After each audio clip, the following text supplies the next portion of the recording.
आपकी काव्य करती आवाज अलग अलग है, इसके लिए 2022 का माला घासीराम जी वर्मा द्वारा दुलाराम जी सहयोग करेंगे।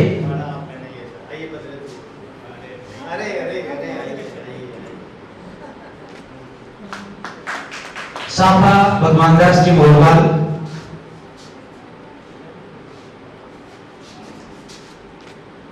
सोल ममता कालिया जी मैम,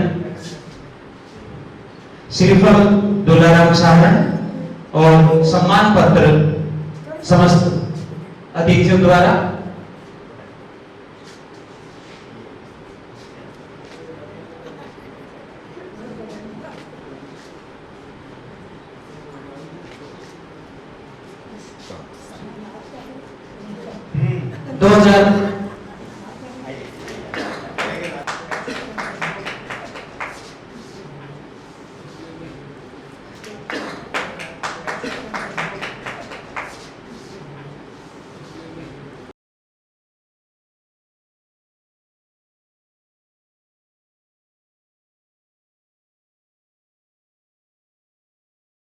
आमंत्रित करता हूं श्रीमान विनोद भद्रत जी को।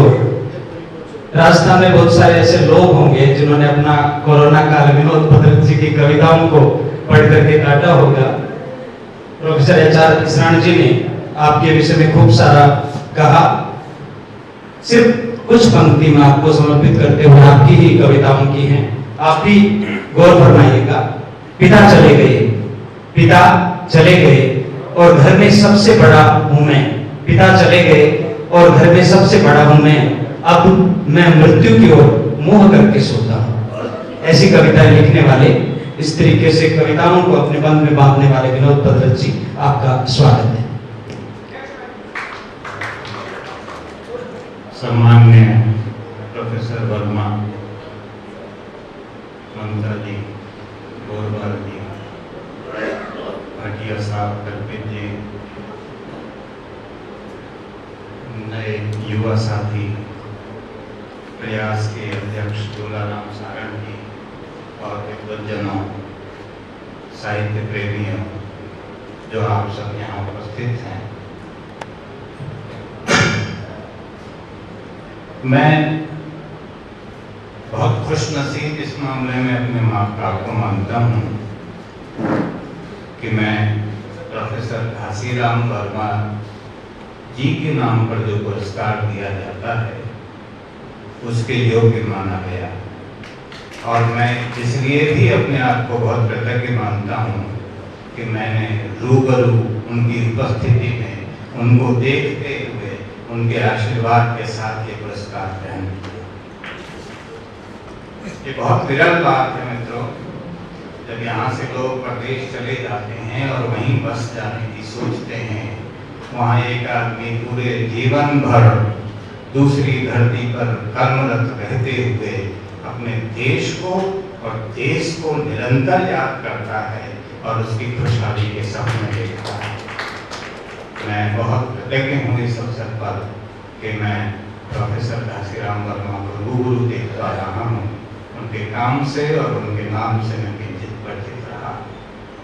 मैं इसलिए भी कृतज्ञ महसूस करता हूँ कि यह पुरस्कार प्रोफेसर घासीराम वर्मा के नाम से दिया गया, यह पुरस्कारों की बहुत बड़ी संदिग्ध दुनिया में लगभग असंदिग्ध पुरस्कार। तो मैं दूसरी कृतज्ञता इसकी भी ज्ञापित करता हूँ।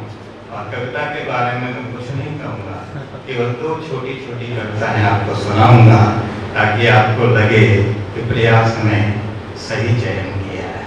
धन्यवाद। मैं कविताएं सुना रहा हूँ। एक कविता है, एक आंख कौन थी। जब मैं खास कर भीतर घुसा घर में, लालटेन जल रही थी। आदमी खाट पर बैठा हुक्का पीता था, औरत दूध उठाती थी चूल्हे पर। मुझे देखकर उसने घुटन कर दिया।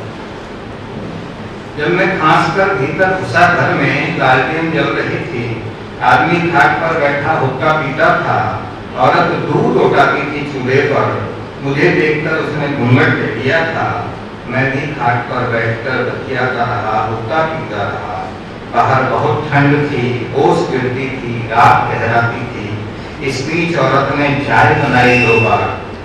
आदमी ने मुझसे खाने की पूछी तो मैंने जानबूझकर मना किया, यह जानते हुए कि रात बहुत हो गई है और वे व्याकुल बन चुके हैं। जब चलने को हुआ, औरत ने आदमी को हाथ के इशारे से बुलाया, फुसफुसाकर कहा, इनसे कहो भूखे न जाए।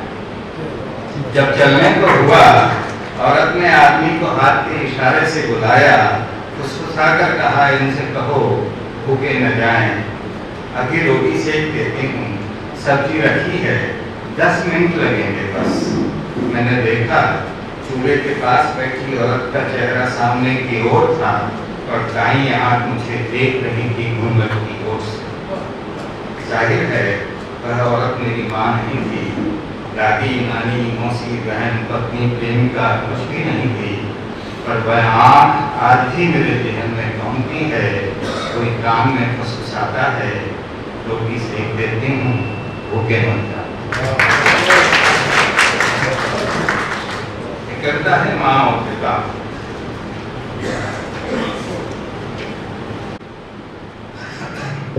संतानों की निगाह में पिता एक मजबूत व्यक्ति,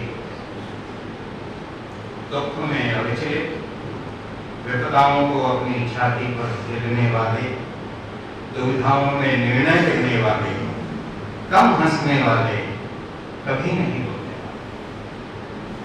संतानों की निगाह में पिता एक मजबूत व्यक्ति होते हैं, दुख में अविचलित, विपदाओं को अपनी छाती पर झेलने वाले, दुविधाओं में निर्णय लेने वाले, कम हंसने वाले, कभी नहीं रोने वाले।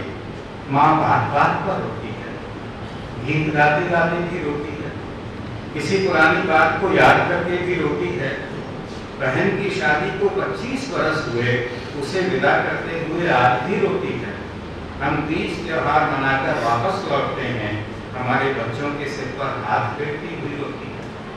पिता की आंखें बस कभी कभार किसी निकटतम की मृत्यु पर डगमगाती।